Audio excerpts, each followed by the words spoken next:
What's going on, guys and gals? Chris, the Bonafide Hustler, coming to you live from my kitchen. And I am starting a live stream on 3 different places. So let me get that third one going here. But yeah, we are live right now. There's a little bit of a delay for the Instagram people, I think. And if you're catching this is going to be a general Q&A health and wellness show. Should be a lot of fun. I just got done with the gym. And yeah, a lot of fun here in Austin, Texas. We have a 88-degree day or maybe a 90-degree day with a ton of sun, a lot of wind. My girlfriend's already at the park. She's flying a kite with her friends and all that kind of stuff. She's starting to travel down the path of like everything that I preach and everything that I teach. And so, yeah, my girlfriend is trying to turn over her new leaf, becoming more fit, more active. She's found friends to, do daily activities with and ride bikes with and fly kites in the park and get sun and all that kind of stuff. She's got a little friend group over there too. But yeah, this is the day that we have ahead of us. And I figured right after workout, some of the best time, at least in my life, to answer some health and wellness Q&A, right? At the end of the day, we all want to feel super good. And at the end of the day, we want to feel super good every single day. And I think that is something that each person should experience their entire life. If you're not there right now, if you don't feel like you have that vibrancy, if you don't feel like you have that confidence to get there, if you don't feel like you can ever get there again, but maybe you've been there in the past, I feel as if every single moment is a completely new moment and we can change a lot of things.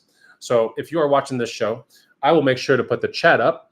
And the chat is pretty cool because you can ask live questions as long as there's a live thing on Instagram or Facebook or on YouTube. Now, remember, this show really isn't about reselling or anything like that. The show is more about health and wellness. And the reason why I like doing this show, this type of show or this concept type of show, as opposed to a thrifting, reselling, like how to make money on garage sales and what should I look for at thrift stores, is because at the end of the day, I've had my thrifting channel here on YouTube, for example, for 13 years. And in those 13 years, I've come across a lot of people. I used to film all the time, garage sale content. I still do, but I used to be relentless with this stuff. And I would put a lot of different people in my SUV, in the hot seat is what I would call it. I would host green room meetups with other resellers, and a lot of people wanted to talk about reselling, there's no doubt, but a lot of people also pivoted towards health and wellness, and they wanted to learn how to, be better, how to be healthier, how to be more vibrant, and they all wanted the same thing. So I found that rather interesting that it was at least 50% of the conversations when I would meet people in public would steer towards, how can I be healthier? Of course, they would see a character like myself on YouTube, and I'm all out there and everything. And that alone screams vibrancy. It's like physique is good. Life seems to be pretty good. And of course, I think people get inspired by that, right? And they want to see how far they can push their envelope. And I think that's one of the most amazing things as how I live a life, right? Like I have a very anomaly type situation when it comes to a career. Like I'm more of a creator / person that loves to engage in fitness and loves to keep moving. I'm currently nursing a foot injury right now, right? I dropped a plate on leg day at the gym when I was pulling it off the leg machine. It dropped on my foot. And it was, I wouldn't say it was catastrophic, but I don't want to get too graphic or anything like that. But today I'm going to go get an x-ray. And that was on Tuesday. I think I'm good. All right. I'm walking fine. I went to the workout the very next day after Tuesday. I recuperate, I've done a lot of icing. I've done a lot of red light therapy. I've obviously made sure to keep the range of motion as good as I can, considering there's trauma in the area. And to going to my original point, I always like to be in fitness. I like to be moving and I like to do a lot of fun things. And having a small little micro thing like that really does put a dent on just my lifestyle right now. And I can still ride a bike and all that kind of stuff, but just the thought of me putting on a mountain biking shoe, for example, because I just do normal road biking, while I'm recuperating the foot. But just the thought of putting a mountain biking shoe and tying it all down tight, and it just feels like that's going to be a lot, right, for the injury right now. So I'm not going to be doing that. But that, one tiny thing alone can really affect a big amount of my life, for example. So I figure I'll go get the X-ray today and just see. I mean, I don't know if I will change anything, if there's anything broken or anything, but no. So there's a question from Maestro Vintage. Please say that this was a bumper plate at the gym that hit me. It actually wasn't. It was a completely like hard as rock iron 25-pound plate. So yeah, it was not fun. It dropped from a little bit higher than knee height. Yeah, it was probably about mid thigh, and it just hit my Vans shoes like square on. I was distracted for a moment. I won't go into the story, but yeah, it was not. But at the end of the day, I've been lifting weights in the gym, like around plates and dumbbells and all that. I've been lifting weights for over 3 decades, right? Like way over 3 decades. Actually, about 3 decades. Yeah, let's just say about 3 decades. In that amount of time, it's given me great movement. It's given me, a good physique, right? It's given me strength, right? It's given me resiliency to disease. It's given me a lot of things. And sure enough, I'm not sitting there going like, oh my gosh, like I'm not going to lift weights anymore. Because at some point it's just statistically bound to happen. Now I've had smaller plates hit my foot.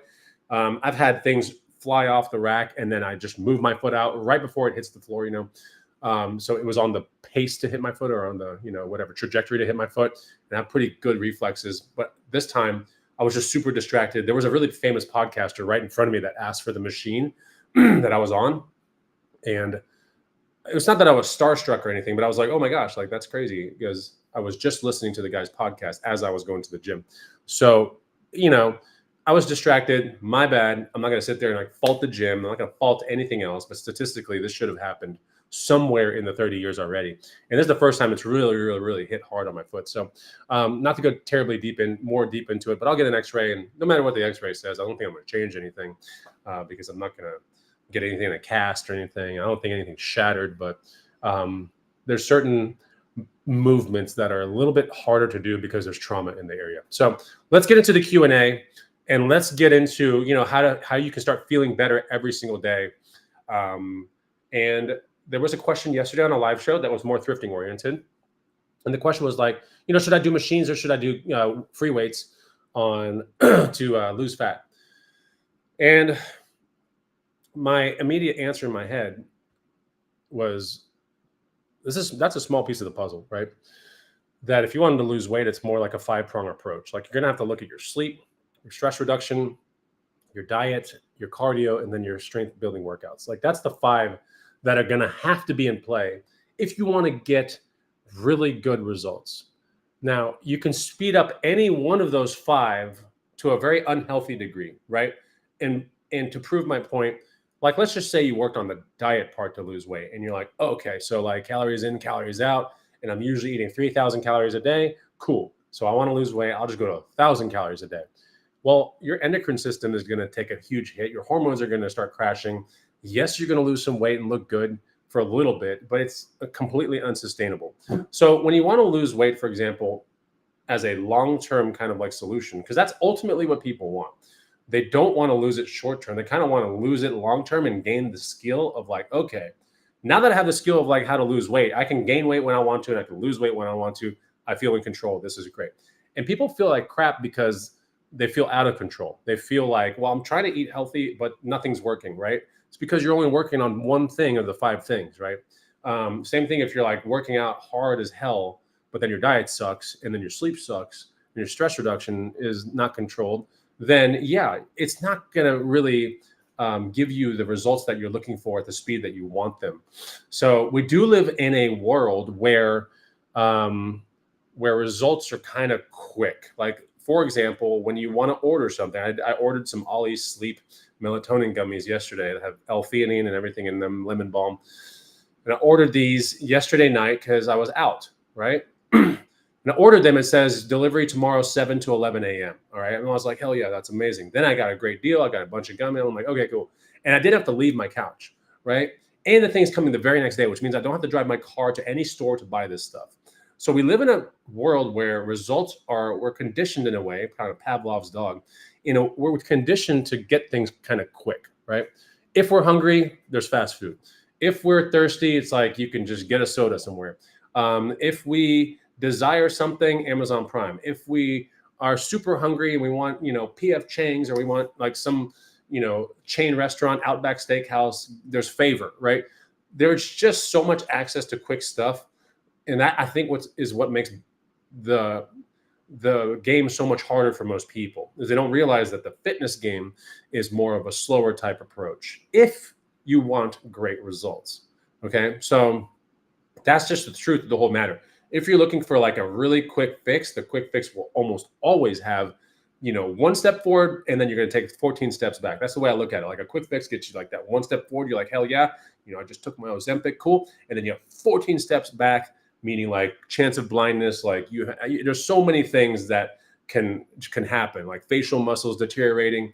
It's just an awful, awful setup. So I'm not saying that, GLP-1 things are a bad idea or whatever, but it's like, get your lifestyle tuned and your habits tuned and everything tuned, and then make that decision later to get on these kind of stuff. And I have that same approach with hormone replacement therapy, testosterone, all these things, T3, T4, thyroid pills, all that crap. It's like, get your lifestyle in check first, focus on those 5 things, and then come back to the whole drawing board and be like, do I really have this issue?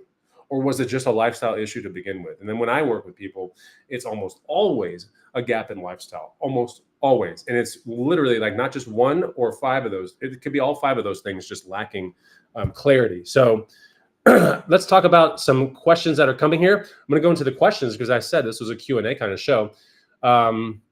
This is just a remark. Dang, it's the beginning of spring too. I'm praying for your speedy recovery. I feel pretty good. Like I'm walking around with no ROM issues, range of motion issues, when I have this foot injury. So that's promising, right? But then again, if there is something shattered or broken or nerve damage or something, like, I'm going to have to reduce my ROM and start being honest with myself and be like, all right, I do have to kind of put this foot in a flatter type thing that doesn't bend up and down. I'm walking around today with Zero sandals. I don't know if you know what that company is, XERO, Zero sandals. And these son of bitches, like they just bend. They're a barefoot walking company, basically.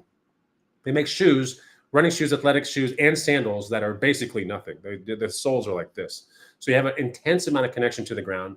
Your toes are allowed to splay out and get super strong.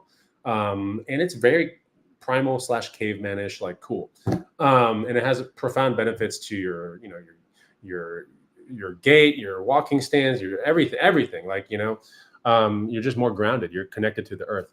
So I was wearing these things and I have a crazy ROM, like a normal ROM with these shoes. So when I go get the x-ray later, there's a really high chance that person's going to tell me, hey, you probably have to reduce your ROM based upon what we see on the x-ray.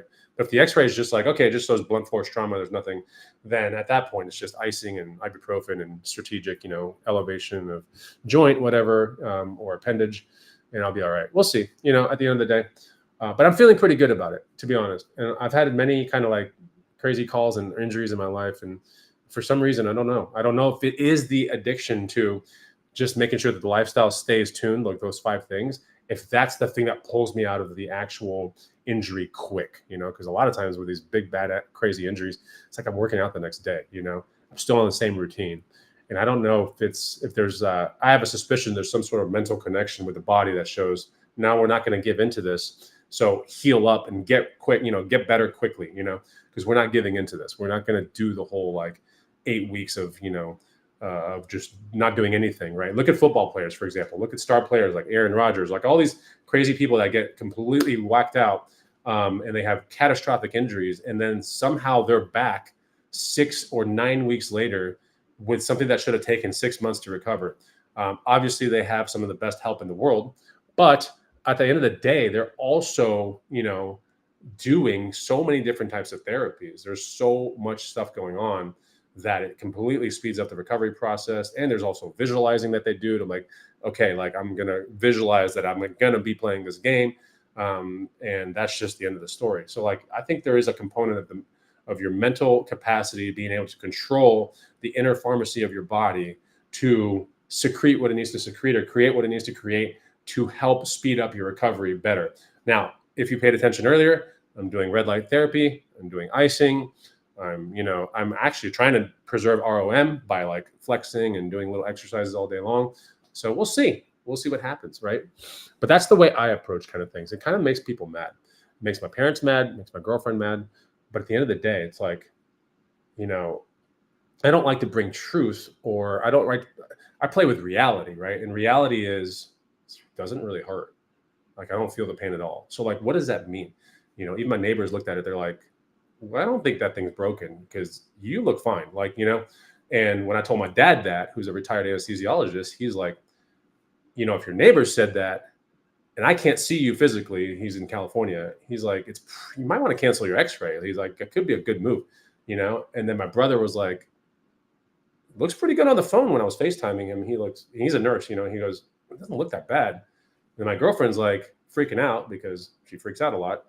But today she kind of got with her senses. She's like, you're not really like affected by this thing. So maybe you should cancel your x-ray. So I don't know.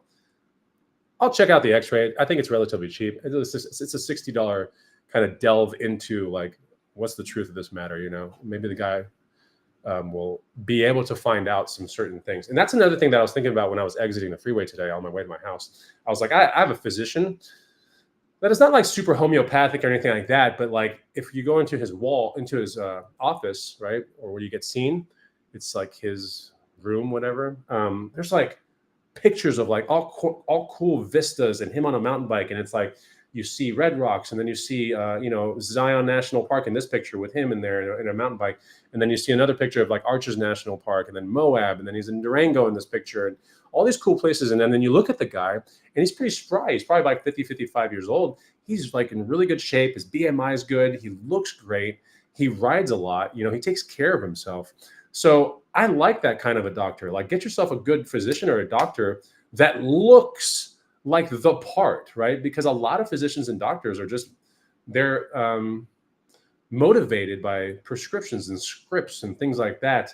But, if you take a look at your doctor and the doctor is like looking good, like kind of jacked, like kind of ripped, like this person like rides a lot, like, okay, like this person is likely going to advise me not to go down medicine type routes on a lot of things. So I'm hoping today when I see him that he's going to look at my toe and like push it up, push it down, left, right. Does this hurt? Does this not hurt? And then just say, I don't even think you need the x-ray. That's what I'm hoping for.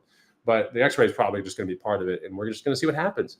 But that's another thing too, is a lot of people can get steered completely crazy directions just by people that are physicians or doctors. And you have to remember that if a physician is a physician or a doctor is a doctor, it's like, look at themselves and how they carry themselves through life. Look at their physique, look at their stature, look at their ailments or whatever.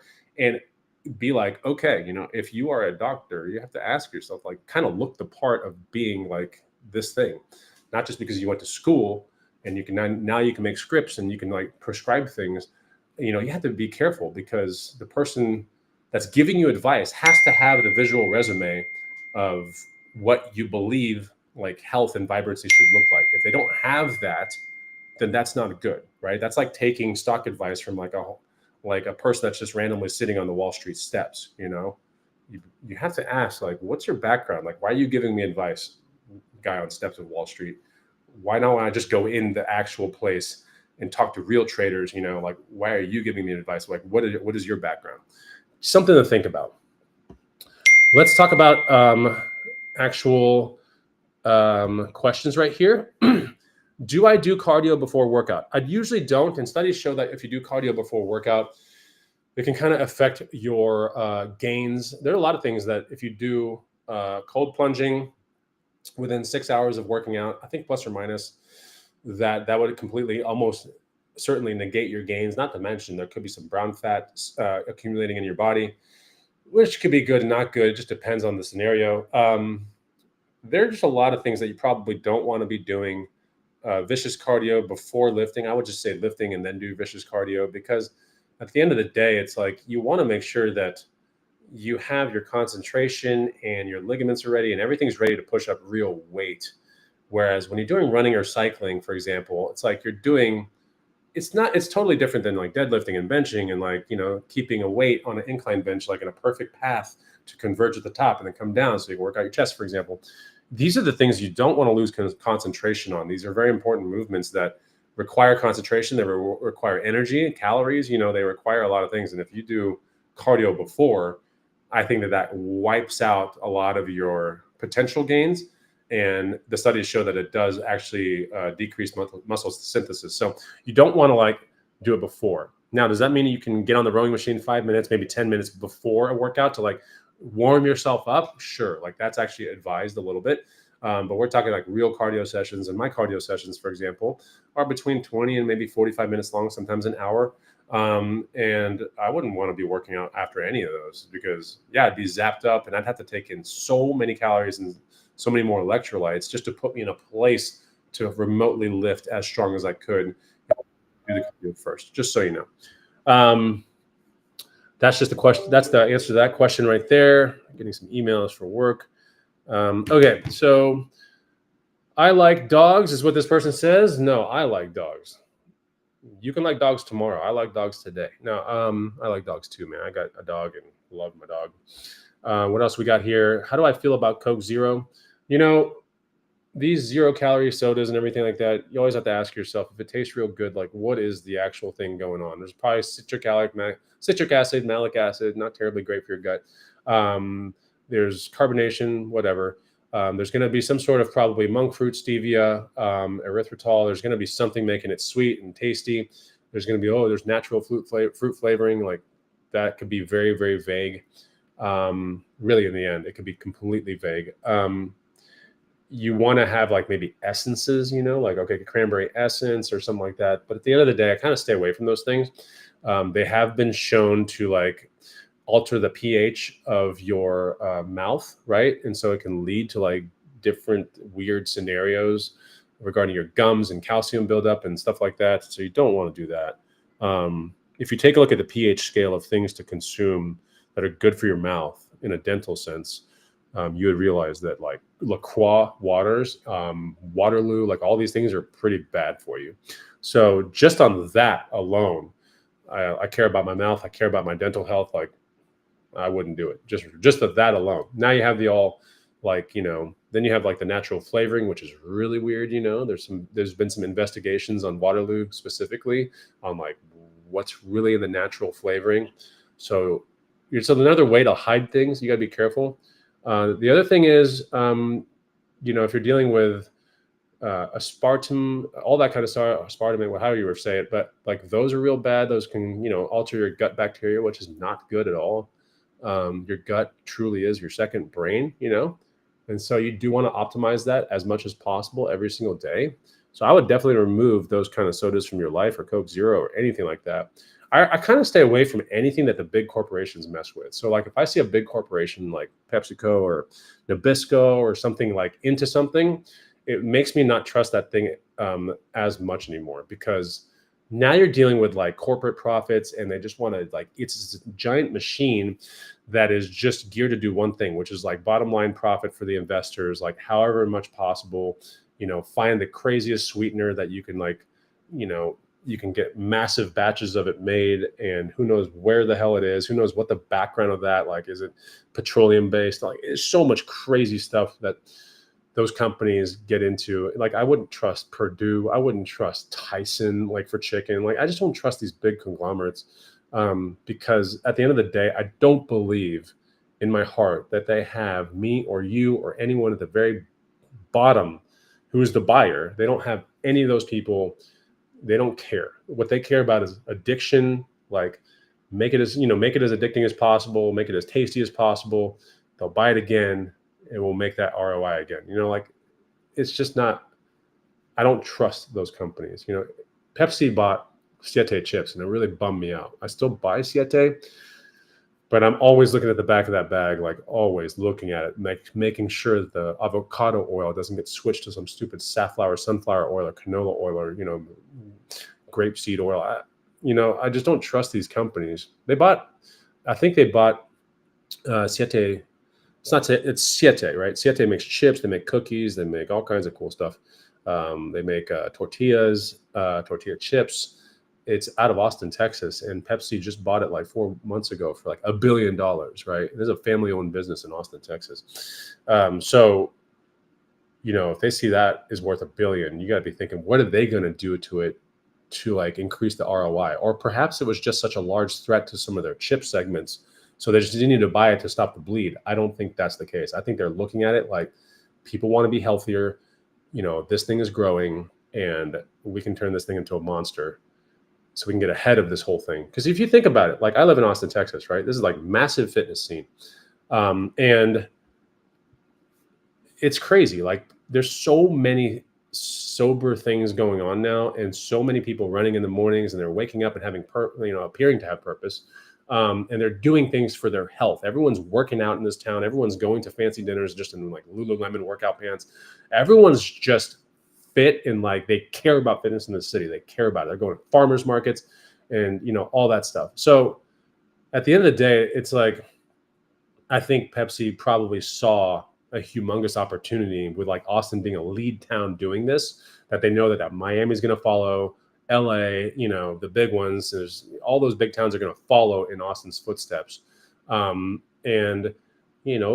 if you can get in the forefront of that with like chips or whatever, or, I think they're probably looking like we're going to make this work and win, So, but it did bum me out when Pepsi bought it. I really wish something else bought it that was like super awesome. But at the end of the day, it's like, what do you do if you're the creator of that company and you get approached with $1 billion sale, a potential sale? What do you do?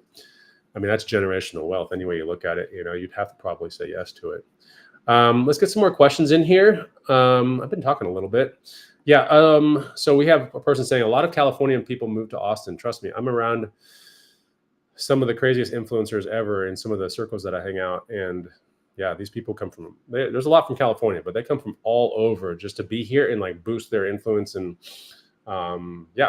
to give you some insight of the person that I saw when I dropped the weight on my foot, I remember how I said like, oh, I dropped the weight on my foot. I was distracted. There was someone in front of me that was really popular. It was actually a person named Chris Williamson, who runs one of the biggest podcasts in this town besides Joe Rogan. He has a podcast called Modern Wisdom, which I really like. I listen to Modern Wisdom a lot. And so he was in front of me asking for the machine, and I was like, holy crap, Chris Williamson. And I'd seen him 2 years earlier with some other influencers and introduced myself. Not a big deal. You see a lot of famous people in this town all the time. You just like kind of leave them alone, but you say hi and everything.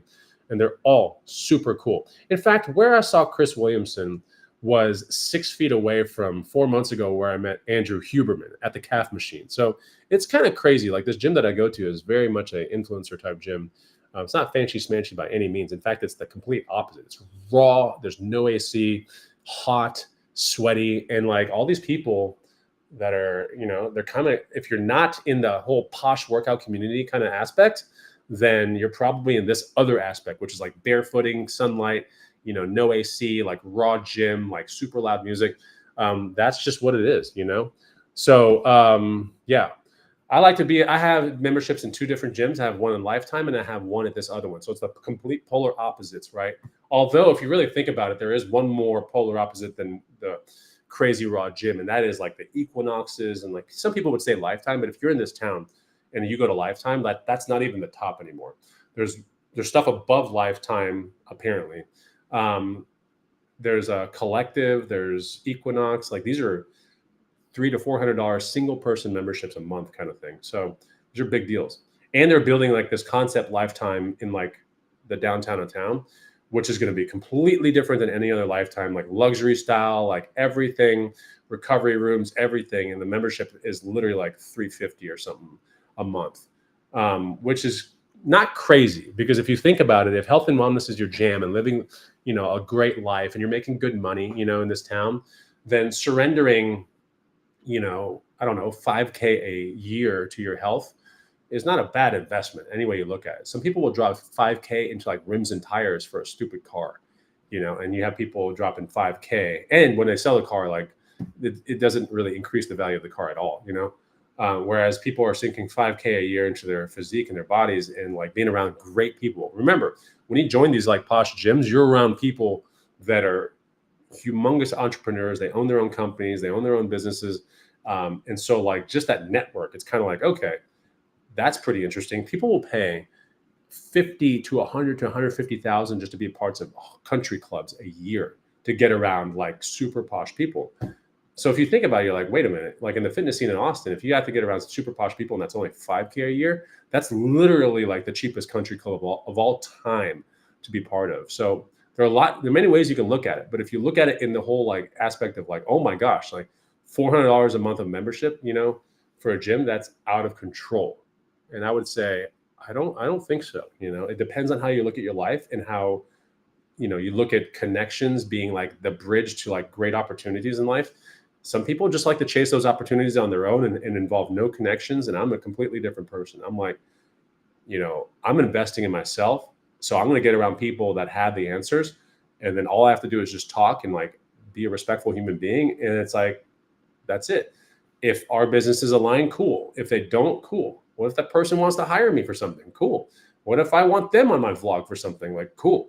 Either way, if you get around those kind of people and you see them religiously day in and day out, I mean, it is so amazing some of the life advice you can get from some of these people that have just figured it out,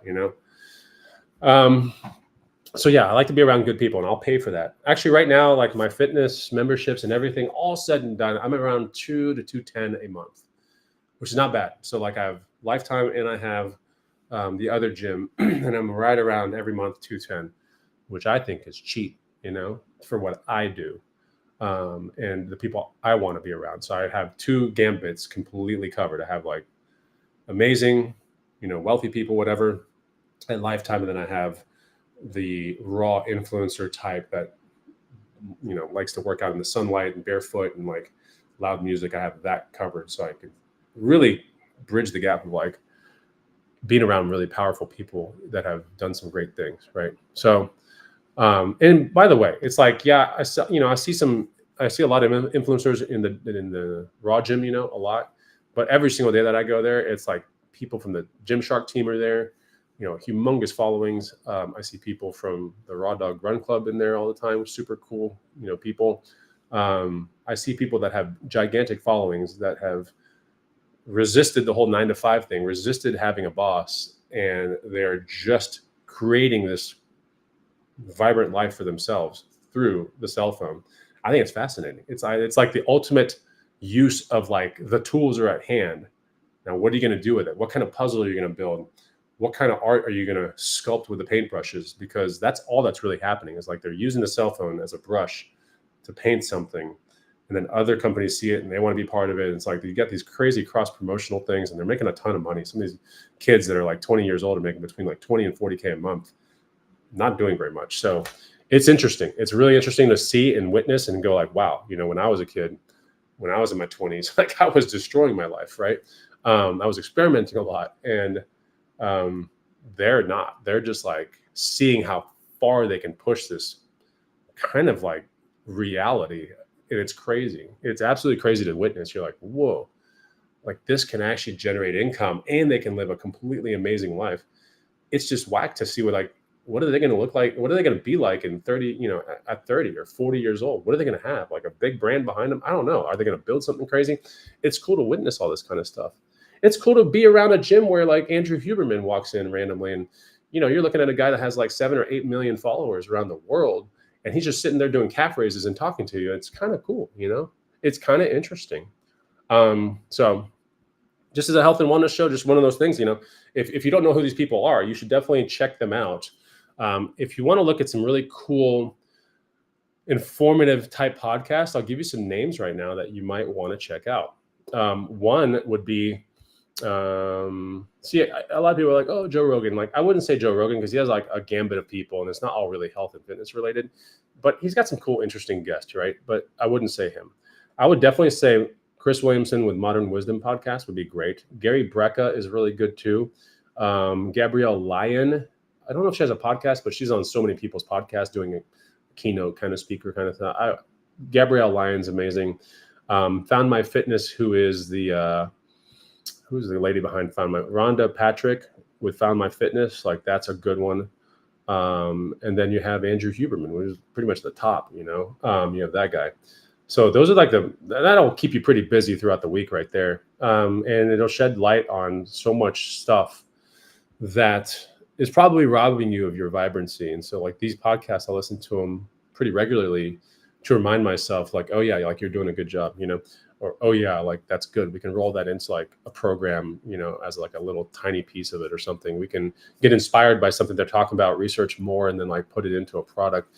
It's kind of cool. So here's a question, not fitness related. Am I still doing eBay? I am. I just sold something this morning from eBay that I was $50 into, whatever, 40 plus tax, not 50, like more like 40. Hold on.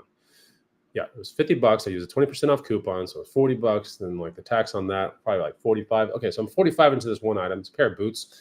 And then this morning I took a $340 offer for them. So yeah, I'm still doing eBay. And these boots are actually going to get shipped out to Austin, which is great. So close, so probably like $10 shipping charge. But yeah, I'm still doing reselling, like I don't just do fitness stuff.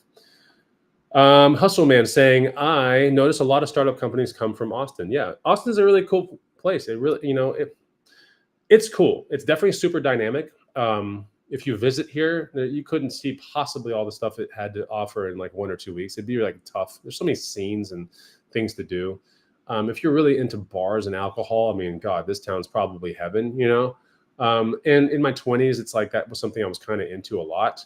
But at the end of the day, you mature, you grow, and you start having different choices and everything. And I was also a person like back in my 20s that I really loved fitness a lot too. So it was a perfect town for that. Great town for comedy. If you want to be a stand-up comic and you want to make it to the top, it's probably your best bet to live in this town.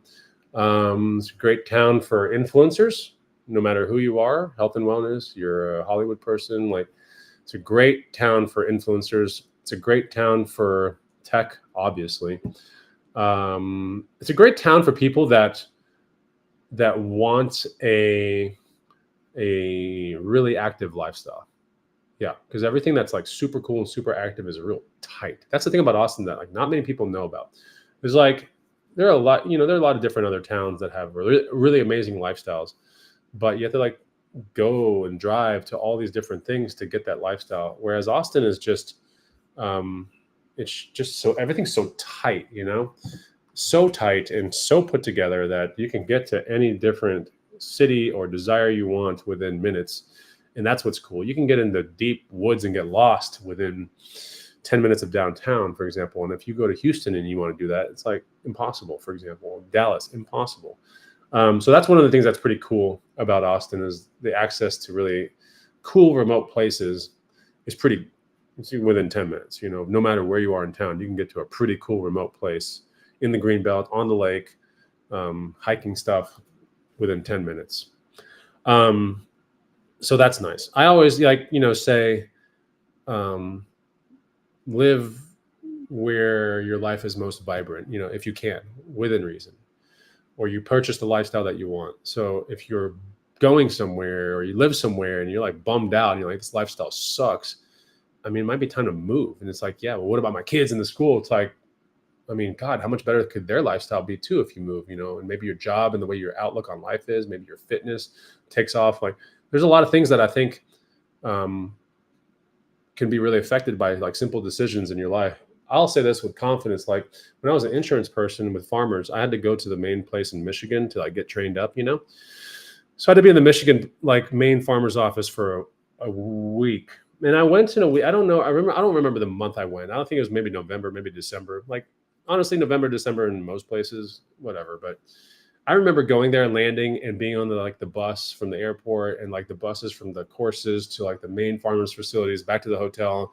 It was just so dark and dismal and snow was everywhere. And I remember thinking each and every time I was on that bus or in transit or looking out the windows during breaks of these seminars, I was like, how does anyone live here? Like this does not seem fun whatsoever. Like what is the motivation for a human being to go and be here and go, I like this, is it family? Like, what is it? Because like, it looks terrible. It's absolutely terrible. I'm not saying that that's what it is all the time, but when I look at some of those Green Bay games and everything like that, everyone's like in humongous parkas and, they got rain shields and they're like bundled up to the, snow on the field. I'm like, I mean, I don't get it. I don't understand it very much.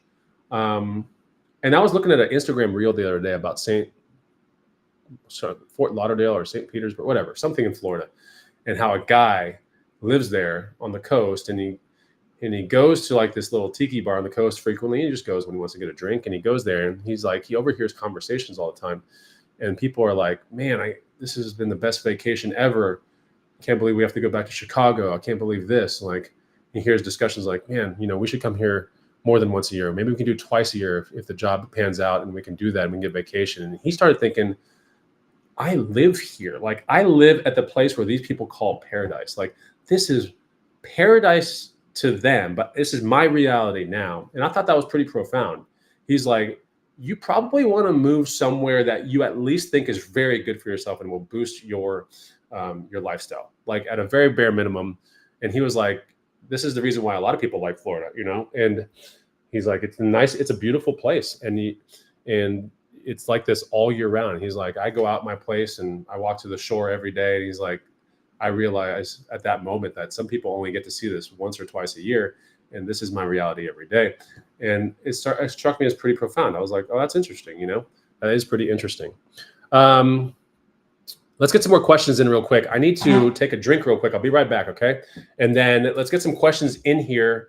And we're going to do only questions, then I'll get off this show. Okay, give me 1 second.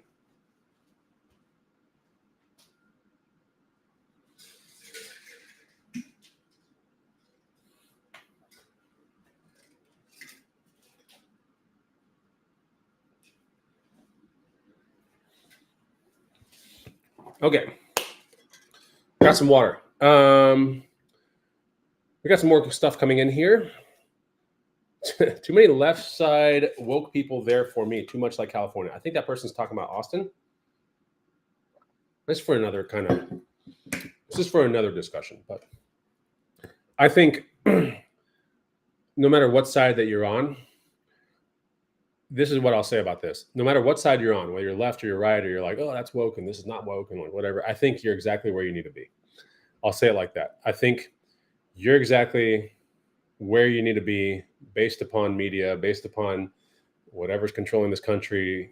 I think at the end of the day, the people at the top are like, as long as we have division, then threats of uprising, people getting together, civil wars, like that's completely dissolved. So like division's super important. Now, if you're a country trying to invade us, you're absolutely looking for division. Like you're like, let's divide this thing into like a half or, three sections of a pie. Let's get this thing divided. That way they can never assemble.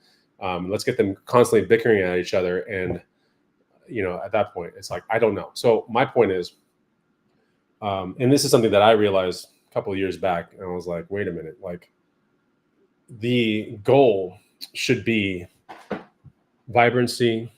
It should be equality, right? To an extent. It should be, I want happiness for every person. I do not want sadness for people. I think people in society that do bad decisions, yes, should be absolutely punished. And I think that there's a lot of people that do bad things, and they should suffer all the repercussions for all those bad things, all of them. I think that people generally are good, generally are very good. But people can turn bad, just with things they watch, things they hear, people they hang around. And they can really ruin it for a lot of people. They can ruin it for a lot of towns. But I do think that at the end of the day, I don't want sadness for people. I want happiness for people. I don't think any one race is above another. I think every single race has a select few that really mess things up for the race, that do terrible things. And it makes people through media, like, you could get conditioned to like think a little bit less of that one or more of this one. And I think at the end of the day, again, we get down to that last thing, which is like binary, which is, I think the goal is division, binary, like it's either this or it's that. It's nothing in between.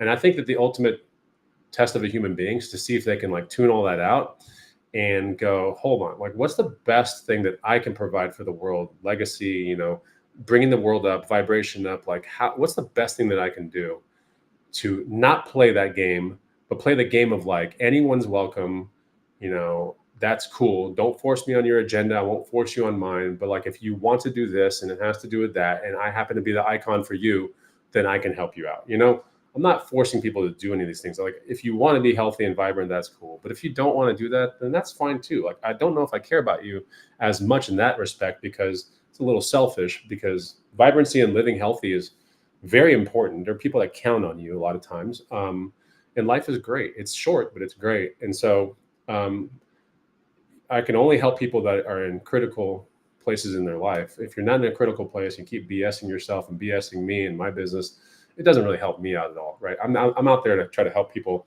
really get to the best version of themselves at the end of the day. And to go to the original point, if I spend any more, this is one of the things in the past 3 months, I've told myself, like, I'm not looking at any right-wing stuff. I'm not looking at any left-wing stuff. I'm not looking at any of this stuff because I know what it does to me. It does reinforce this whole like division thing that I just believe, like, if you are one of the two sides, you're like, it's only me and not them. Just think like you're exactly where you need to be or program be there, and that's just it. And that scares me because at that point, like, what is free will at that point? Something to think about. I'm not saying that there's no ill will from the tops of like all these governments. I'm not saying that that's not there. I think there's ill will from a lot of people. I think some people have crazy amounts of power, and some people are very weird and demonic with their power. And I think that definitely exists. But to the extent that the media portrays it or conspiracy channels portray it, I don't know what that does to your everyday life. Like, how does that help you? Like, when I see people, let's say, for example, and I don't care about this, but like if this Epstein list gets released, at the end of the day, what does that do for me? Like, nothing. I'm still going to have to wake up. I'll still have to work out. I'll still have to be healthy, and I'll still have to create my businesses. I'm still going to have to be a good human being. Like, what does the results of the Epstein list do for me? Outside of me, find other people to talk about it with. Because, see, I told you so. Like, oh my gosh, this person's on the list. And then what happens from there? Nothing. It's just something to kill time and be divided on. It's kind of dumb. Like, if you think about it, like, I think it's just something to just kill time on, be divided. And as long as you get those two things involved, a human being can never be their best self. They just can't, right? There's no time left to focus on your stuff because you're divided. You're constantly talking to people about your said things that you think is right and all that kind of stuff. And then the end of the day comes and you're like, crap, now I got to watch Love is Blind. Like, that's reality for most people. They never get to mess with their dreams. And a lot of people don't even get to mess with their fitness. And so they just get, how do I say it? They get less mobile and less, like, get more sarcastic. They start, ripping on people that have better this and that. It's just so crazy. So this is what I do my work with. It's like I try to help people around that because it's a true cancer. It's slow, right? I think it's a true cancer, not in the form of what we're thinking a cancer is. I think it's a cancer of your environment. Let's put it that way. Not of your body, but your environment can be very cancerous, and it can be very, very, not. It should just be not good for you, right? At the end of the day, it's not good for you. So, thank you. I really appreciate this. See, this is why we do health and wellness, because like, I think it goes way past supplements, and it goes way past having great water, at your disposal, and like cooking farm raised eggs. I think it goes far past this. And so when we get to these shows, I get really fired up because some of this stuff reminds me of certain things that I'm practicing. And it bothers people. Like, it bothers people. My parents, for example, did you see in the news that the airliners are like having problems? And I'm like, ugh, when I hear that, it irks me a little bit, right? Because I'm like, this is happening all the time. The news is just covering it because it's like an in thing. But these things, and planes catching on fire, and people have to walk out to the wing, get down the slide thing, and planes crashing, that's happening all the time. Like, it's just the news wasn't picking that up. So people are like, oh my God, I'm not going to fly anymore. Like, oh my God, planes are so dangerous. Like, who makes that plane? I'm not flying with that company. And it's just stupid. It's absolutely stupid because it's happening it's been happening the whole time. Just like, we don't know if like next year they might like be really big on like abductions, for example, in weird resort places, that might be the thing that they cover for a whole year, but it's happening now already with all races. It's already happening, but next year, maybe they'll cover that on the news. That'll be the thing to cover a lot of, you won't see any more airplanes and stuff like that. So that's just where I think at the end of the day, you are where you are supposed to be. If you are riffraffing and not taking care of your dreams and all this kind of stuff, I think you're exactly where they have like programmed you to be. And it sucks, but at the end of the day, it's like, it's what I believe. So like, I believe that most people will never see their true potential because they live in this thing called whatever, this matrix thing, whatever. Like they, and that could be binary in and of itself. Think about it. Like I'm saying, like my way of thinking is better, but like at the end of the day, I also think that there's a certain philosophy here, and that philosophy is don't forget about your dreams. Don't forget about like who you are in this world. You're a very unique person that has vibrancy, and you can kill that or you can accelerate that. When you accelerate that, you get abundance, you get friends, you get respect, you get all this credit. When you kill that, you get people that are sad for you, that are like, you might commit crimes. Like when you have shit vibrancy, you do bad behaviors. I'm sorry to cuss, but that's just what it is. And so at the end of the day, it's like with the binary thing going on and like the, polarity of whatever, you still will wake up and you're going to have to decide to be a good human being and to improve your life somehow.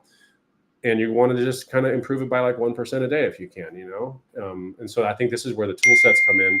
And this is where you need to be smart enough to like go, okay, there are going to be somewhere between 4 and 8 hours of distraction heading my way today in the form of cell phones, Netflix, like all this stuff. I mean, family members are going to be, did you see the wildfires in the Palisades?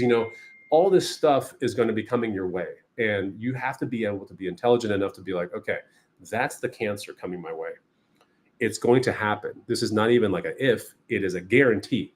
Because no matter where you are, you'll hear about this stuff. And you have to be able to go, okay, I hear you, but like, what about me? Like, what about my goals and my stuff that I want to do? What about the workout that I need to crush today? Or I got to do some grounding in the field. It'd be nice to do the grounding in a sunny environment.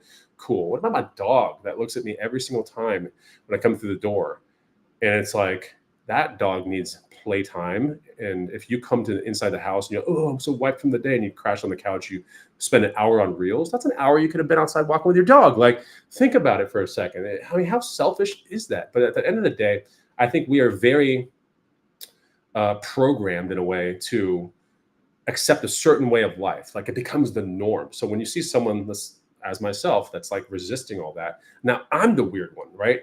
Or like you go into Austin, Texas, and like 5 years ago when someone's like, well, I'm sober, it's like, what the hell's wrong with you? Like, you don't drink? Like, that's weird. But now it's becoming like a thing, right? Like all these non-alcoholic things are coming out because people are like, they're still going to spend their money somewhere. So these big conglomerate companies are starting to make non-alcoholic things, and it's becoming a big deal, like mocktails and like all this stuff.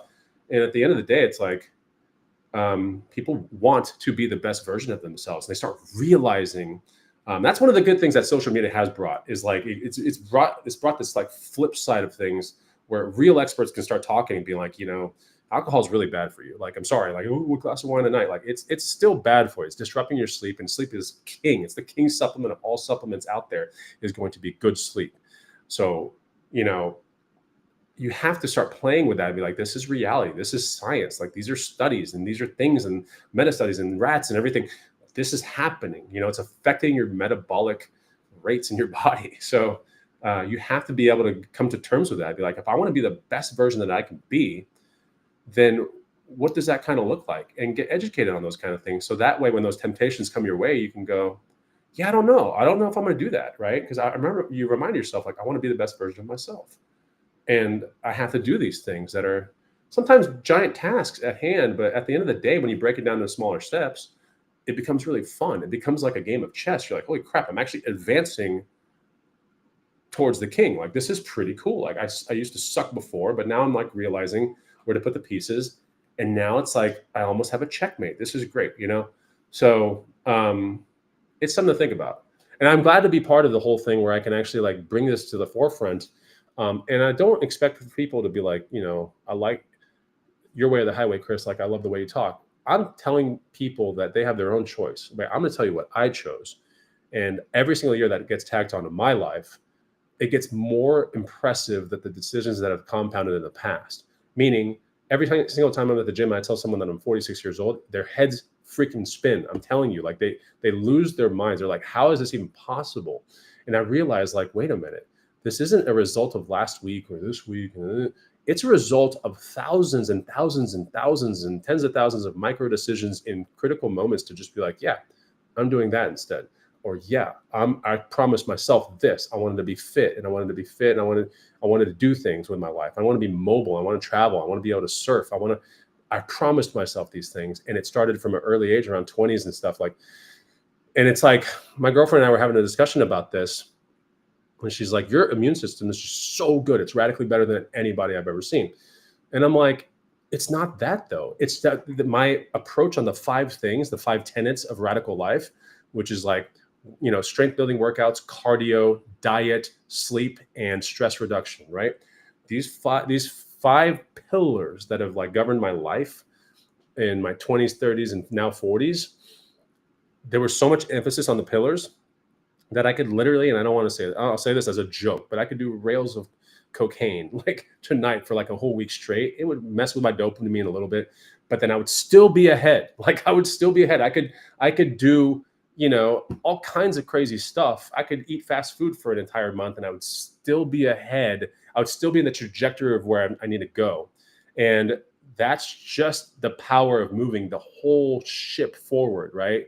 And is that you can have retracements, but they're barely even obvious. Like, and so when someone goes, your immune system's really good, I'm like, no, it's my attention to these 5 things that's really good. And now my immune system's like strong, right? So it was my greatest regret in life. I'll always say this to like the nth degree. And I'm not going to say that this is a polar but this is not a binary thing, one or the other, whatever. But my greatest regret in life has always been to take the COVID vaccine. It always was. I don't want to get political here on that. I don't want to do that, but I will say it because I was like every single day I was in the field with my friends and we were throwing frisbees. We were getting sun. We were staying, remember this was like a super lockdown time, right? So like every business like was completely shut down. And like everyone was like, oh, you got to be 6 feet away from each other in the parks. Cool. I was still in the parks and I was throwing frisbees and we were all in our little piles of friends and we were, working out even harder than normal. We were still listening to great podcasts. We were drinking high quality water. We were cooking, with the finest ingredients. Like we were doing things. And then my father, who is a retired anesthesiologist, addicted to watching the news, was like, I'm not going to do any of these things because like the news says like, I'm not going to make it if I go there. And I'm like, oh my God. He's like, I can't, no, we're not going to even be talking if you don't get this vaccine. And that really messed with me. That really got to me because I didn't have a choice. I felt like so pressured by like a million people. And I'm like, man, like I'm the guy focusing on these 5 things. Like that was been my pride of my life. Like this is my thing. And no one wants to listen to me about it. And I'm like, they don't understand. Like, and so I still got it, and it did mess me up. Not in that kind of way. It messed me up mentally a little bit in the fact that I did something, I put something in my body that I didn't want in my body. Right? It's like someone going, you know what? Like I got this radioactive burger. You have to have it. Eat this radioactive burger now or I won't be friends with you. And I'm like, dude, what? That's okay. Like, I don't want to put radioactive burger in my body, but like, okay, but like everything relies on this. Like the whole world relies on you eating the radioactive burger. And the noise was so loud that now my friends look at me and the ones that were like, my family, did the same thing. And I just said, no, and now some of my friends, and I'm not saying all my friends, I have friends from different gambits, right? They've done it. They haven't done it. And they all were like, that was a time in life to kind of put your foot down and bet on yourself and be like, yeah, it's do or die at this point. Like literally do or die. Like I've worked so hard to be here that it was do or die, and I did feel at that moment, like I was doing the whole thing with the masking. I was doing the whole separation from people, I was doing the whole thing that the news said. That the one part that I wish I had done better was when it came down to that critical moment of like perhaps telling my father, no, I really want to bet on myself here. Like I really want to because it matters to me, and months later, a guy I was training, right? One of my workout people that I was training got myocarditis from not Johnson & Johnson one, but the other one, Moderna. He had the Moderna one. So he got it. And think about that, this is like 1 degree of separation from me. And I felt terrible for the kid. And he had to do so much like stuff. Let me cancel my Instagram stream real quick. Give me 1 second and then we'll get back to this real quick. Let me end the live video here. And Instagram, I'll see you guys on YouTube, all right? Okay, so yeah, he got the Moderna thing and that was it. His life went downhill for an entire year and a half, at least an entire year and a half. He had to go to I think he might have gone even to the Mayo Clinic. Like he went to the top people in the country. He had good money too, but he had the top people in the country to try to figure out what the hell was going on with him.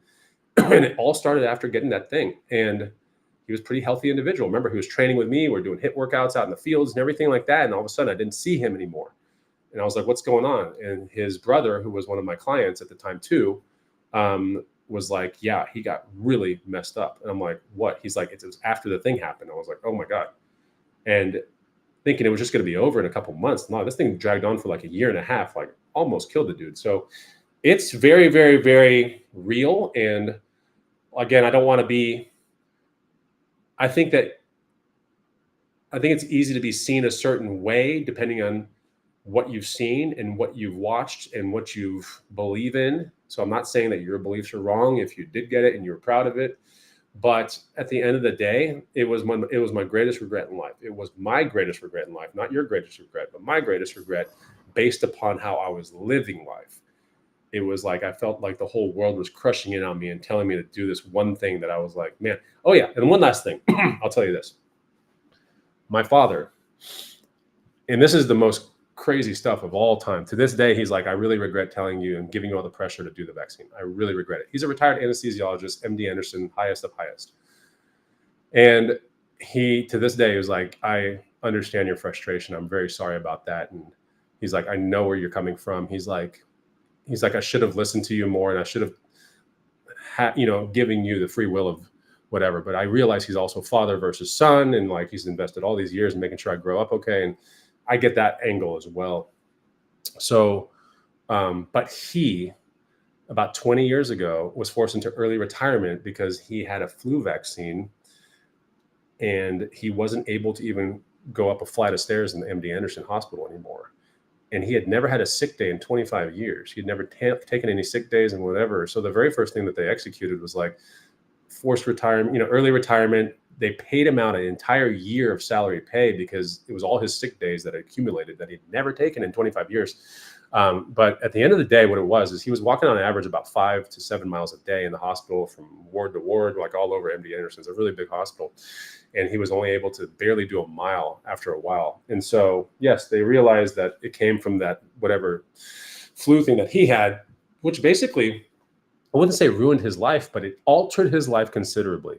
Early retirement, he had invested really well, so he was fine. But like still early retirement, you don't get to do the thing that you're absolutely so passionate in life to do anymore. Like, no, like he can't walk. He could barely walk. And to this day, they try to do 3 to 4 miles a day where he lives in California.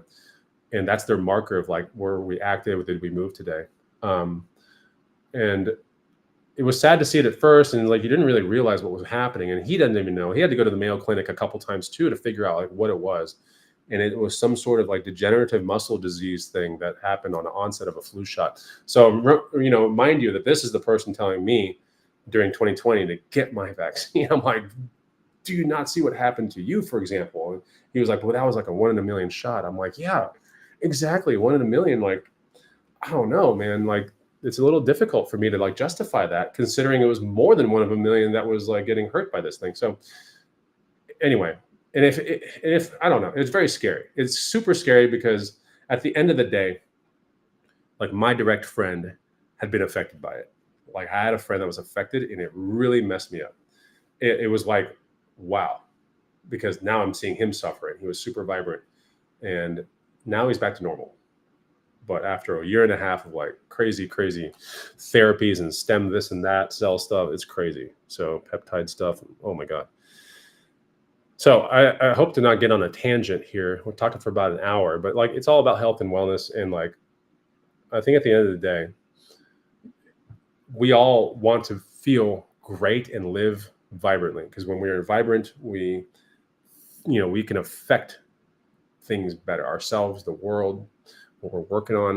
We can do a lot of great things when we're vibrant. When we're not vibrant, it's like completely different. You are, you got bad inner self-talk, you're sarcastic, you're probably commenting on things that don't matter. You are, you're not moving much, right? You're slightly depressed. Crap, you might even have hormone issues and T3, T4, this and that. Like the opposite is just not a good place to be. but it is becoming the norm, to be honest. Is metabolic dysfunction is becoming a normal thing in most people's lives. So if we could offset that somehow by learning more about health and wellness, then we now have a chance to really be the best version of ourselves, if you think about it. So anyway, some more comments. I'm going to go directly into comments for about 10 minutes. So if you got a comment, please put it in there. I want to travel to the countryside of Texas, but I don't have the money to do it. Oh, I've been all over Texas, and country Texas is super cool. But there's, rural Texas, country Texas, desert Texas. There's a lot of Texas. There's, super city Texas, like Houston. There's completely different Texas than most Texas, which would be Austin. There's oil business Texas, Dallas. There's a lot of interesting things in Texas. It's a cool state. What else we got here? Last year I got a super heel on my foot. It was pain. I don't know, me being heavy, and now I've lost 12 pounds so far in the past month. That's amazing. Yeah, you got to find a way to gamify it. I think that's one of the best ways of like really getting great results is finding a way to gamify it. And if that can be as simple as steps a day, that's an easy way to gamify something where you turn it into a game. You're like, okay, like here's another day. And like, there's certain things that I gamify in my day. And one of those things is doing a morning routine and an afternoon routine, like an after workout routine. So that's kind of gamified in a way now because it has certain phases that it works through. I don't gamify my workouts anymore. I don't gamify my cardio because I just do what is good and what feels good for that day. Some days I'm like, oh my God, like I really miss mountain biking. Like I just put on my helmet, fill up my water bottle, and I go mountain biking, right? Some days, most of the days I'm pressed for time. So I just ride my hybrid bike around the neighborhood to far distances, stuff like that. And I can get a good workout doing that. Some days I feel like skateboarding, so I do that. Yeah. So we have Andrew Castillo saying crazy, probably talking about the story I was talking about. Exactly. Hustle Man has kind of like nailed it right here. It's crazy at that time in 2020, no one encouraged exercise or boosting your immune system. Here's the thing. It was pretty much late for most people. So that was like a test that came down, and we're not going to label it like, oh, it was this, it was China virus, and it was a bat, and it was like something that bit somebody in a lab. Like it was engineered, like it wasn't engineered. Forget it. It's just a time in life, and that's no different than touching 100 random doorknobs, in a day and being like, all right, we'll see what happens, This is a time in your life where you get to really bet on all the things that were the right things to do. So if you didn't do a whole lot of right things, then that time was going to be very scary for you, right? Because then you would have potential comorbidities, like you'd have things that if you were to get a flu-like kind of thing coming your way, then things that are going on in your body already are going to just be exacerbated, right? So it's just one of those things that you definitely don't want to be messing around with these times in life and come into them completely unprepared. So by this comment, it's crazy at that time in 2020, nobody encouraged exercise. No, why encourage it when you can encourage making people weaker so they don't get to the best version of themselves? It's a perfect storm to get people scared. Because when you're scared, different, chemicals get released in your body, and you're always like, what do I do? What do I do? I'm gonna stay in this corner. Like I'm not gonna do it. I'm not gonna do any forward progression because like no one's doing that, And then you have the people that have been doing forward progression their entire lives, getting pressured to be in the corner. Like it's so messed up. But you get the whole binary effect. You get this entire engineered thing that I believe was engineered as like the greatest social experiment we'll ever see, in our lifetimes. And you get to see it in everyday life. You have people that are super pro it and then super against it. And then you have people like me that don't care. I'm like, I don't care. Just let me be me, like let me be me. And I know what I'm betting on and I'll deal with the threats. Like, cool, but let me be me. And that was a weird thing. They found an angle to like people like me to get pressured into some stuff. It's so crazy, man. I was like, this has been the craziest experiment of all time. It's absolutely wild if you think about it. So anyway, what do I think about the carnivore diet? I think it's good for for certain skin conditions. It can be it's definitely a radical approach to a lot of things. It is very, and the carnivore diet doesn't necessarily mean that you're only eating meat. If you look at Paul Saladino, for example, who's with Heart and Soil, very big Dr. Paul Saladino, should I say, his carnivore diet's like fruits and a lot of, red meats and liver, and he seems to be crushing it. And he does come to this town a lot. A lot of my friends have met him, but I haven't seen him in person. But the guy's well within his BMI. They can say that this is one of the. There are a couple interesting markers of like how vibrant your life is going to be.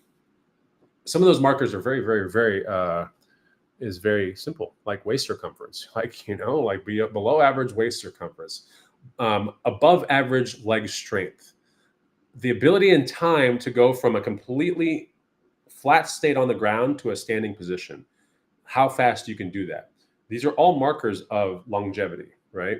And so at the end of the day, I don't know if it's a diet per se, because I think each and every person vibrates to a different level, right? So I know, for example, that some of the things that make me have high vibrancy will be great quality water, beets. I remember beets and like ABC juice, basically apple, beets, and carrots. Like when I drink that, I feel it going through my whole body. Like I feel it on my arms. I feel it there. I'm like, okay, like that makes me super vibrant. I can feel it. Like it feels good. Feels like a natural drug. It's great. Other people don't feel that, right? I like sourdough, like triple ingredient sourdough, only 3 ingredients. But then when I eat sourdough has 8 ingredients or 15 ingredients, I don't feel good. I feel good with fruits. I feel good with lean meats. I feel good with salmon. I feel great with beef. I feel good with certain things. But then there's other things that. So my point is, I think every single person needs to try different diets. I've tried vegan stuff. I've tried vegetarian diets. I've tried keto. I've tried paleo. I've tried what's the other one? Yeah, I've tried everything except for carnivore. And carnivore, I'm sure, is great. Okay, for the people that love that diet, I'm sure it's their vibrancy type attachment. They're like, something about this diet, can't explain it, but this is the way I feel. I like it. But there is some scientific evidence that one right there does help with a lot of skin condition type stuff. Is it Alzheimer's or epilepsy? I don't know. But anyways, it's got some ties with some of those other things. Here we go. Gotta go. Good. God bless, bro. Hey, Andrew. Thank you so much for stopping in, and I really appreciate it. You know what? I think that you were the one with the opposing view, like earlier or something like that. You said something, but at the end of the day, I'm really glad that we that people that come to the show and we ask things, and I can say my point of view. I hear your point of view. That we can agree to disagree or whatever. But at the end of the day, it's like really cool to have good people come in and say that. Just look at different views. Does that make sense? So like. I like looking at different views of people that are in the feed, people that, at the end of the day, when you form your own beliefs and own views, it's always micro regurgitations of other things that you've seen in life or experimented with or people you've interacted with. That's how you form your beliefs. Like, hell, now you have a religion you believe in. So, and beliefs are the strongest thing in the world. You know how I say, like, sleep is the most important supplement you can take? Like, you get great sleep, like, it is going to solve, like, so many of your issues. But yeah, I mean, I think that beliefs are so powerful. I mean, look at the way I believe on my 5 tenets versus anyone else's beliefs. And it's just something that has really worked radically well for me.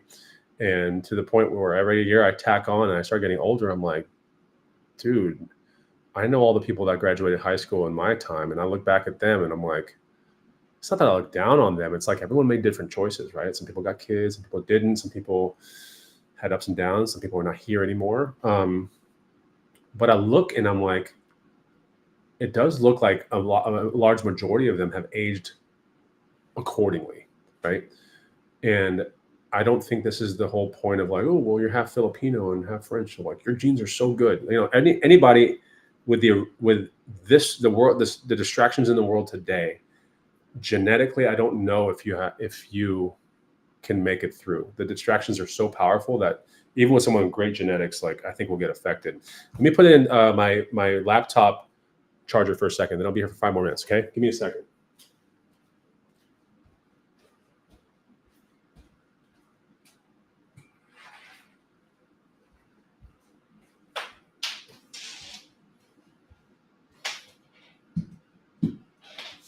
Yeah. So I was talking about, genetics. I think, a lot of people lean towards, well, you have good genetics and I don't have good genetics. So like, that's why you are who you are. And it's not true. I've just chosen different things in life. And at the end of the day, it's like you get this compounding effect and you don't really realize it. Right. And they always talk about like, well, if you invest 10% of your money and then like all this stuff and like year over year and all this, and you can retire by the time you're 35 or 43 or whatever. And I think it's the same thing goes with fitness. Like if you invest early or at any time, there's just this rapid compounding effect that occurs as long as you're focusing on the five things. It's a rapid compounding effect that I do believe will slow down your aging. It will slow down so much, like your cognitive, decline process. Your metabolic health will absolutely increase. You will be able to gain weight or reduce weight at will, whatever you want. And every day will feel like an opportunity. It'll feel bright. So that's a choice that every single person gets to make. And I just want to be a catalyst in helping people kind of realize like the steps to get there. So what is this right here? Do I know what a heel spur is? I know that's a foot issue. I'm not sure. Yeah, I guess I was right. Yeah, it's about the heel bone. Heel spur is heavy person. So that's why I had to lose weight. Yeah. I mean, even if you didn't have the heel spur, it's still a great idea to lose weight. Any way you look at it. There's a certain, like I said, if you can like get your waist circumference down sub average of the average human being, and boost your leg strength, and then work on movements that are multiplanar movements, then there's a lot of, again, we're looking at the 5 tenets and we're looking at trying to break that down in an answer is like kind of impossible, right? Because that's literally so much time. But yeah, so like losing weight is always a great thing, right? So if you didn't have the heel spur, like it'd still be a great idea to lose weight.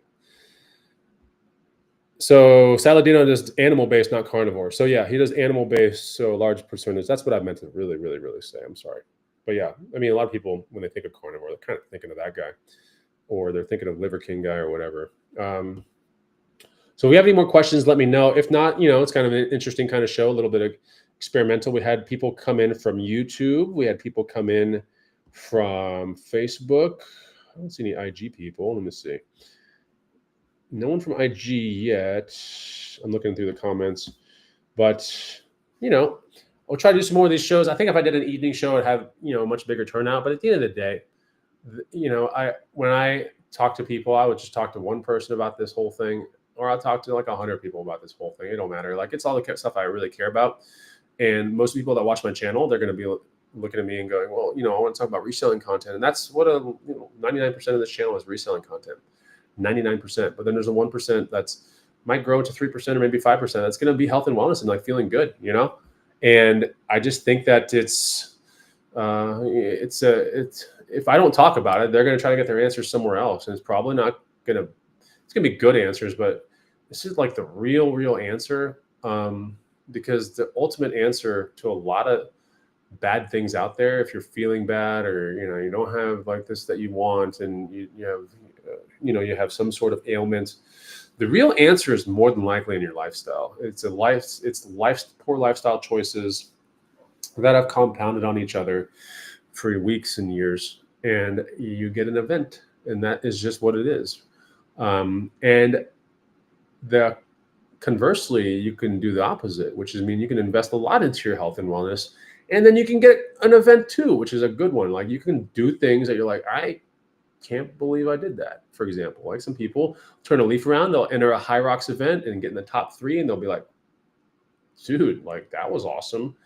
Or they'll do a marathon, at 50 years old, and they're like, I didn't think I could do that. And it's all this, compounding effect of doing the right thing. But both directions exist, right? It's like the yin and the yang. Like you get both sides are there.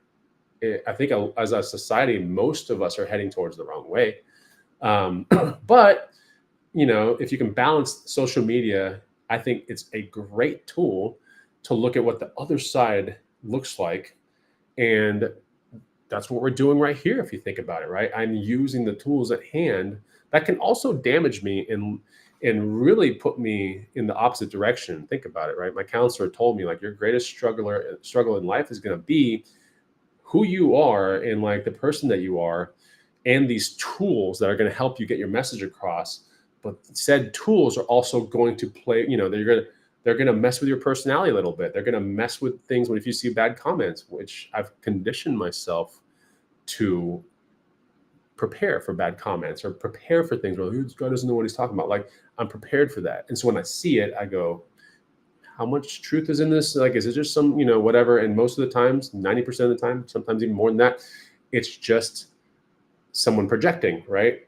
But yeah, that's my greatest struggle. She told me that one of your greatest struggles is going to be getting away from the persona that you are and really trying to figure out who Chris is, right? Like, that's the most important thing that you can do, is to really find out the essence of who you are, where you belong in this world, and like your life, and how you can make it better for not only yourself, but for other people, and so we have tools at our hands, and these social media tools are absolutely great because you can tune into this, you can tune into Tony Robbins, you can tune into some great people and like it really set your life in a completely different direction. But you can also be the person on the couch relentlessly looking at reels and then sharing reels with your friends, like, oh my God, look at this, it's so funny, cats and dogs, and sharing right-wing, left-wing stuff with all your friends, and then you get a reaction from your friends, which reinforces the dopamine. So you like reshare another thing, and you're like, oh my God, my friends like me now because I'm like sharing stuff. I'm doing the exact opposite right now. I'm literally withdrawing from some of my little channels that I've established outside of or my personal channels on Instagram, where I talk to people. I have like super broy friends, male and female, and they send me reels all the time, and I'm just at the point now where I'm like not really looking at them too much. I've even told my girlfriend, like, I'm not really looking at reels too much, and I don't want to, and she gets offended, because that's a way that maybe she communicates something, or she wants to show me something. But I realize that I don't have a good regulation kind of aspect in my life right now to where I can regulate that, because the people that I really like that are sending me these things, I respect them. And so when they're sending me things and I'm not looking at them, I feel like I'm letting them down. So I realize that I have to probably have discussions with people. I've even told my father, for example, like, I don't watch the news anymore. Like, I don't watch the news. I don't really care about the news. And he's like, well, don't you want to know what's going on? I'm like, Dad, like, for what I do, I'm a content creator. Like, the news will find me regardless. It will find me from everyone else that is watching the news, right? And he's like, okay, I can respect that. And like the next day we talk, and he's like, did you see what was on the news? And I'm like, I don't watch the news, and I've been answering that for a year and a half now. I've been saying the same thing. I don't really watch the news, and he'll still inform me about the news. So it's kind of funny. It's comical. It makes you look at like the programming and whatever the news is like as the most important thing in the country. And I'm just like, man, there's just so many more important things to worry about right now. And I am actually looking into like, what does that legacy look like for me? And like Bonafide Hustler or Bod Damn or Radical Life, like, what does that really look like? Like, that'd be really great to really work on that now, like, and get that as like the thing. So the only way I'll get there is by reducing all the distractions in my life and getting there. And yeah, I think even when you reduce distractions, you still have massive amounts of responsibilities. Like, I have a dog, I have a house to upkeep, I have a lawn to like make sure it's good. I have friends across the street that I have to like see every day and like, talk about with, and like I have friendships. I got, touch base with my family every single day. There are a lot of things that I have to do every single day, not just working out and, building YouTube videos. There's way more, so I have enough on my plate, and I should congratulate myself, I would say, in the past 3 to 6 months, because I've taken my screen time, as measured on my phone, and I've reduced it by like, I don't know, it seems like 35 to almost 50%, which is great, because being a content creator, you would see usually the inverse. But I've reduced that, which means I'm working on my goal pretty well. I mean, the actual main distraction that you'll ever see in your life that'll take you away from all your goals and like your fitness stuff and all this stuff will probably be screen time. So like, if you're ever taking a look, like, I can't really fit this workout in here, like, I don't know how you do it, Chris, and I don't have time to like eat healthy, and like, I don't have time to do this, I don't have time. Cool, show me your screen time. But if we work together, like, that would be one of the very first questions I would tell you. I'd be like, show me your screen time, let's see what your screen time is. And if you're not a content creator, I mean, I don't know what the markers are right now, but like, man, screen time shouldn't really be over 2 hours, like, at all. Well, okay, but I put on like things in the background while I'm doing this, while I'm doing that. Okay, cool. Then I better see your Spotify, your listen time be like that thing. If it's in the background and all you're doing is listening, then it better be a podcast or something, like something that can like bring you forward in life, right? or, perhaps YouTube, but like, there's no real long form content sitting on Instagram. Like, sorry, it's not there. So like, if you're listening to something in the background while you're getting ready or you're doing something or you're eating, like it's probably something LFC, like long form content. And that's predominantly YouTube and probably Spotify. So I think that's one of the best ways that people can actually, and I'll cap the show off with this, but I think that's one of the best ways that people can start looking at like how to change your life, and start looking at the main distraction in your life and like whittling that down. Okay. And then you whittle that down, and then you repurpose that stuff. Like, okay, so let's say you have trouble doing that. Okay. Well, then promise yourself, okay, you have 3 hours of screen time. It's more than likely a lot of reels and a lot of stupid stuff. Tell yourself you're going to listen to 2 1-hour podcasts a day, and then you get 1 hour of screen time. Still 3 hours of screen time total, 2 + 1, but at least you're learning something, right? And when you learn something, and you bring yourself close to something in your environment that you keep getting addicted to, right?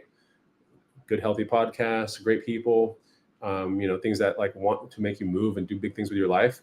You end up doing those decisions quicker than trying to rely on yourself and get that like external, like maybe I want my friends to tell me that I'm ready for a great life and all that kind of stuff, which probably will never happen. So you've been waiting your whole life for this, right? But it's never going to happen.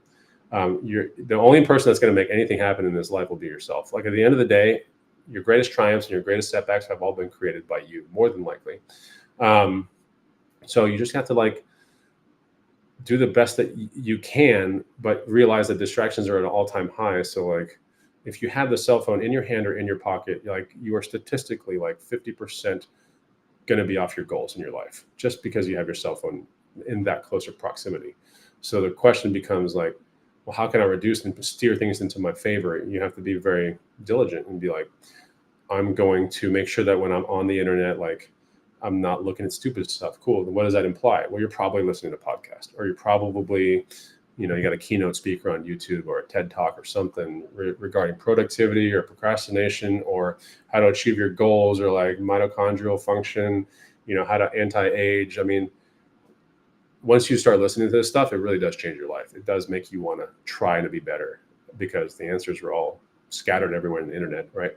So something to think about. Let me get some more, one more question right here. And this will be the last question. What are the best shoes to use for walking? This is a tough question, because most people are going to tell you that it's going to be like a Hoka shoe or something like that for walking.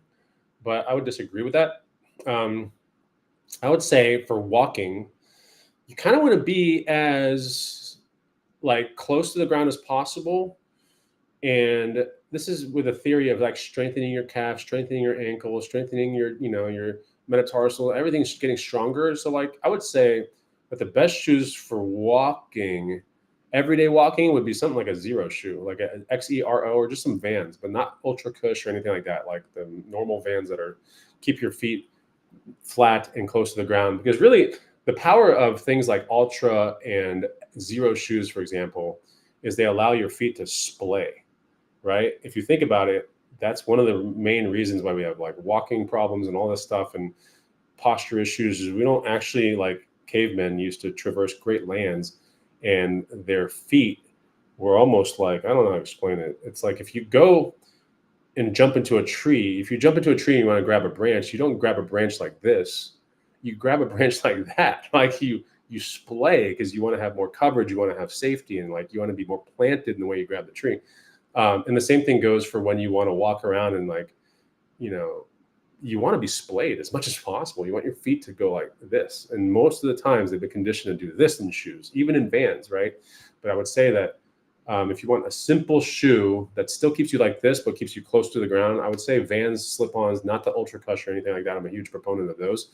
But then if you want to get into like splaying or like shoes for every day, then I would say Ultra or maybe a Zero XERO.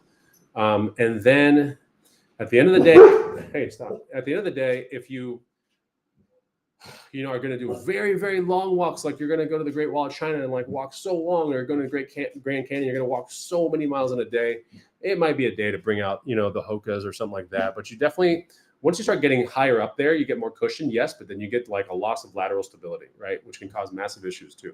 So you really don't want that. So this is the reason why you want to be close to the ground, planted.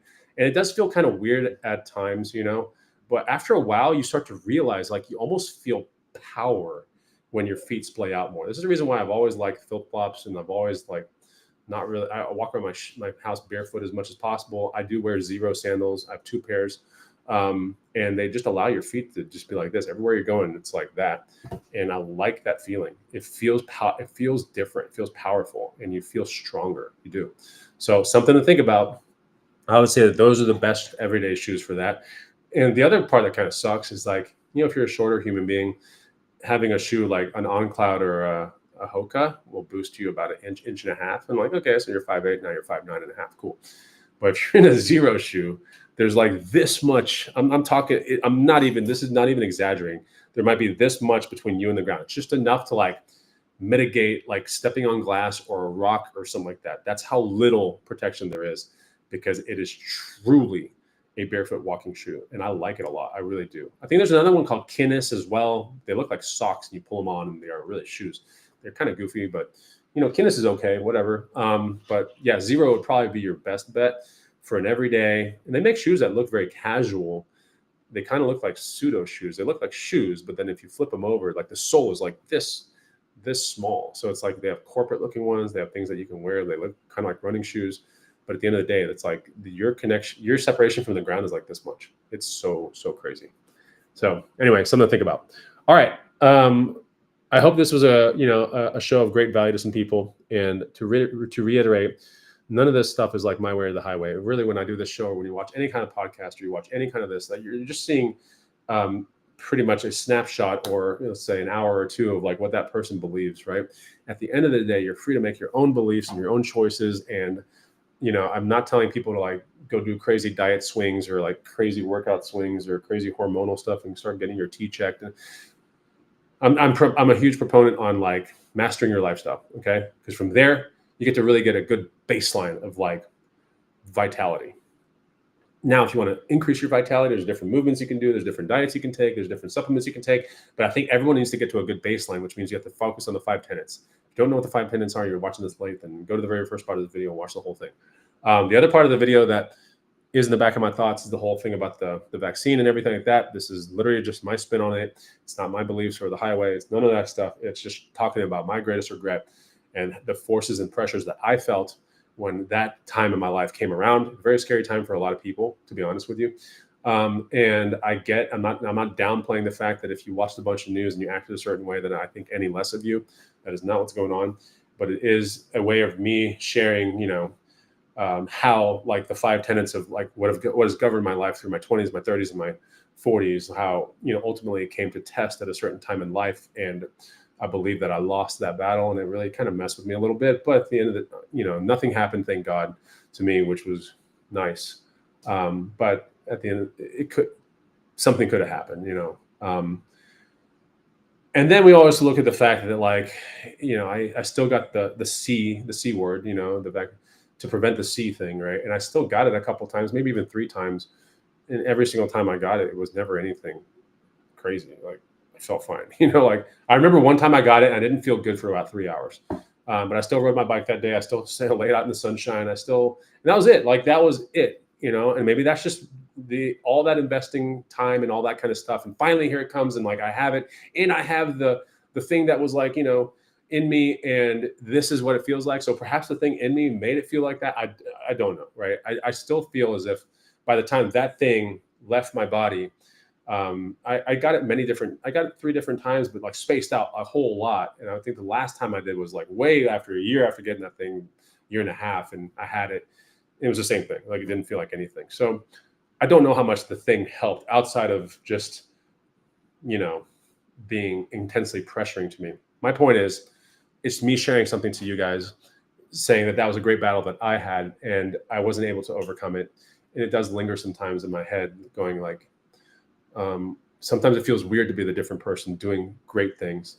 And sometimes it looks weird when everyone's doing one thing and then some people are doing different things. That can appear as very weird. And I've been in that position, and the pressures got me, it did. And, I never thought it would come from like the angles that it came from, but it came. And then, everything in life is like a learning experiment. Like, now for the next thing or whatever. And, I will remember that and go, okay, like, this is probably going to happen. So I need to be able to, maybe it's just me, lack of communication to people around me. Like, this is who I am. Like, I'm willing to die by this, and that's cool. That just please leave me alone. That's pretty much it. Like, please leave me alone. I'll get away from you. Like, whatever you want. Like, I'll still do my workouts in my gym, and I'll outside tan, and I'll go ride my bike, and I'll drink pure water, and I'll get my eggs from the farmer's market. I'm still going to do all those things because I really believe that those things are like some of the biggest keys in life. Okay. I got some comments coming in there. Kind of funny. There's one right there, and there's one right there. It's kind of funny when you got chipped. Yeah, I got the 5G in me. But I like hanging out. If this is the kind of show that is something that you like, then just let me know. I get really fired up about this kind of stuff. I have discussions like this all the time, weekly, with random people, especially people from the gym. And we get into like all sorts of like spider web discussions, and they're so much fun. So if this is something that you found as a value, maybe you learned a nugget or two, then comment down below. Hell, if you're even here at this point and watching this, then you've watched the whole thing. And this wasn't meant to be a keynote speaker, anything like that. It was not meant to be a giant talk about this or that. It was just meant to be a Q&A. But sometimes I get fired up and I can just get like this. So I'll see you on the next one, okay? Take